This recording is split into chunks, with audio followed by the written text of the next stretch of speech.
Hello, this is 6 Minute English from Dynamics. I'm Miret. And I'm Ayolam. What do Britain, Greenland, Australia, Hawaii, and Cuba have in common? They are all islands? Correct, but they are very different, just like the people who live there. While magazines show Pacific islands like Fiji and Tonga as paradise, life for these communities can be tough. For example, a tsunami in Tonga in 2022 caused destruction and worsened the crisis of rising sea levels threatening the island's survival. The South Pacific has thousands of low-lying islands with rising sea levels. Many are predicted to disappear. Before we continue, Ayolom, how much of the world's population lives on islands? A. 11%, B. 15%, and C. 20%. I'll guess 11%. We'll find out later. Now let's hear from Ovo Masi Kaisami from the Pacific Climate Change Center on how climate change affects Tonga. Climate change impacts agriculture and fisheries, undermining food production. Many Pacific people rely on these sectors, but they are highly vulnerable.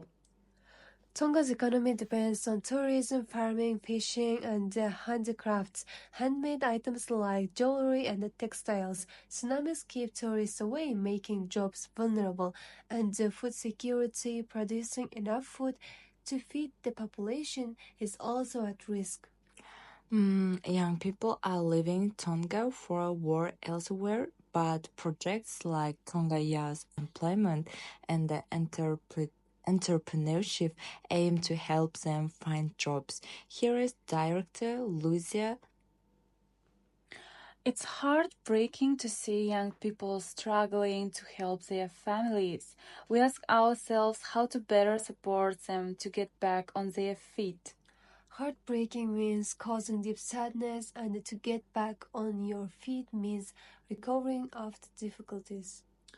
Oh, sadly, the issues Tongas face poverty, hunger, and the loss of cultural esteem from the carbon emissions of distant countries. If we all adapted our lifestyles, it might not too late to help islanders like Pacific communities and the 730 million others living on the islands. So 11% of the world's population are islands? Let's resub tsunami, a huge wave that flows inland causing destruction, handicrafts, handmade items like jewelry or textiles. Vulnerable, unprotected, or weak. Food security, a country's ability to produce enough food for its population. Heartbreaking is deeply sad, and get back on your feet means recover after difficulties. That's all for now. Goodbye.